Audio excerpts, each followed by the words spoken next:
Hello everyone, welcome back to another video of Circuit Digest. So in this video we will perform the interfacing of the OLED display with Raspberry Pi Pico using MicroPython. So let's see the hardware setup. We need to connect our OLED display with the Raspberry Pi Pico by using the HDA and SCL pin of the Pico, and that is the GPIO 16 and GPIO 17 respectively for the HDA and SCL pin of the OLED display. Then I have powered up the OLED display by using the 3.3 volt pin of the Raspberry Pi Pico. If you see the pin description as we have mentioned in our documentation.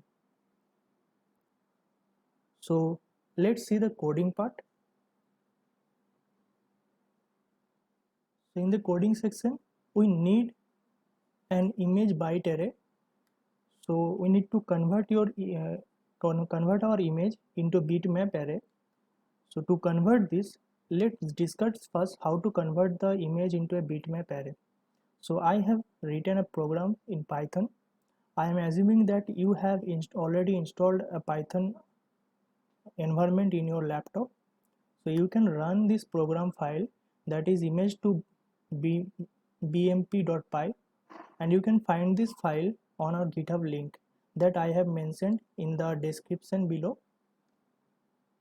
You can go to the documentation of this project, and in the documentation I have mentioned the GitHub file, so you can download this and perform the bitmap operation of your image. To perform this, you need to paste your file name here. Then when you run this file, in the output you will get the bitmap array of your image. You need to copy this for future reference, and you need to use this image resolution in our code. Let's see the Python code. So open up your Thonny editor and open the main.py that I have provided in the GitHub file, and make sure that you have already downloaded the GitHub files that I have mentioned in the documentation below. So here you need to paste your respective bitmap array. Then you need to mention your dimension of the image, that is the resolution or width and height respectively. Then we need to mention the library.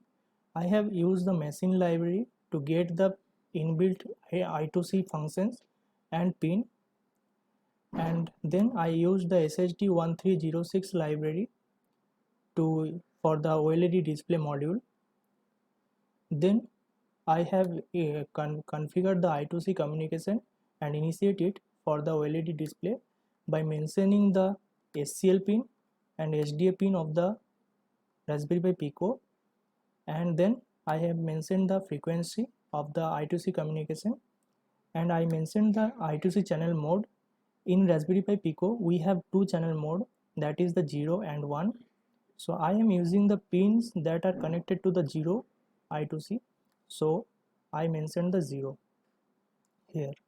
Then you need to create an object of the I2C that can be provided by this file, and this object I have stored it on the OLED variable. Then I have created two functions. One is for text display and second one is for display the image. So in the text display text function, you need to provide your text and the respective position of the text. Then I have used two parameters, that is the clear OLED and show text. So if we did not mention here anything, so it will be set to default true for both.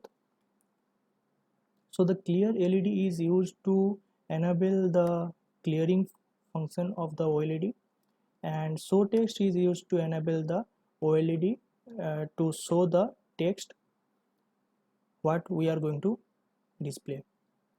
Then in the display image we need to provide our respective bitmap array of the image, and then we need to provide the image resolution. Make sure that image resolution must be in the tuple format, that is in this format.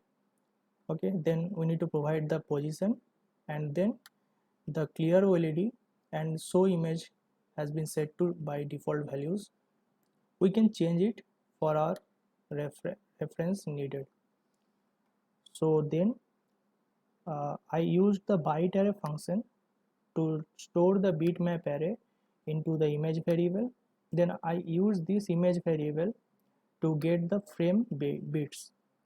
Then I use the frame buffer function to store the image bitmaps as per its resolutions, and I use the mode of the frame buffer, that is mono HMSB.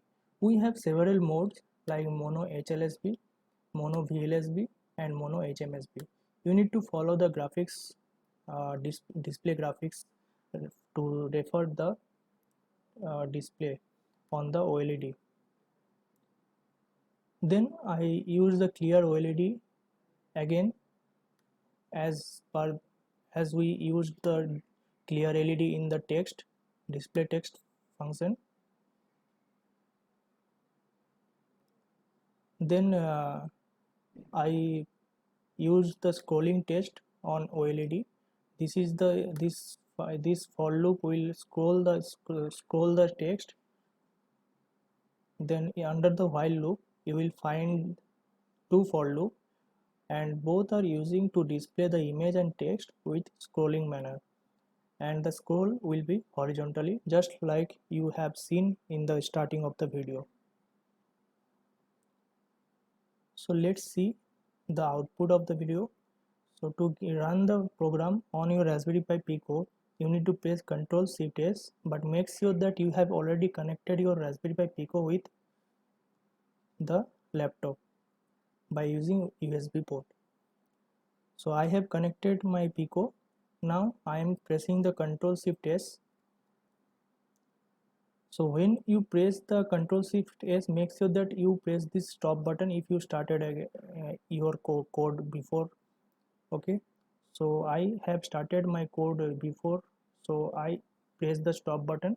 Then now I am pressing the Ctrl Shift S, and make sure that you have selected the Raspberry Pi Pico just like this, and click on this.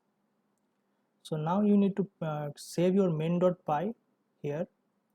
So I am saving this main.py and pressing this OK, and you need to follow this step again for the SSD 1306.py, this file. So you need to save this file again. So let's save the main.py, and I am overwrite this because I have already saved this before. Now I am saving the SSD 1306.py here by pressing the Ctrl Shift S, selecting the Raspberry Pi Pico and saving it as SSD 1306.py and press the OK button.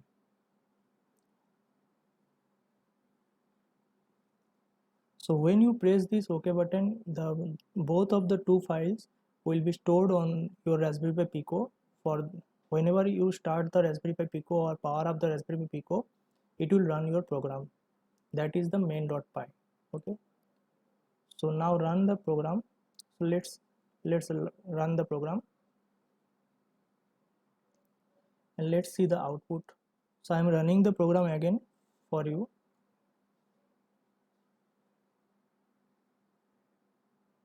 So as you can see, the text are scrolling, okay, and then the image will be scrolled. So the image of the Raspberry Pi is scrolling to the right, and the text is also scrolling to the right. So in this video, we have learned how to interface an OLED display with Raspberry Pi Pico and how to scroll an image on the OLED display by using MicroPython.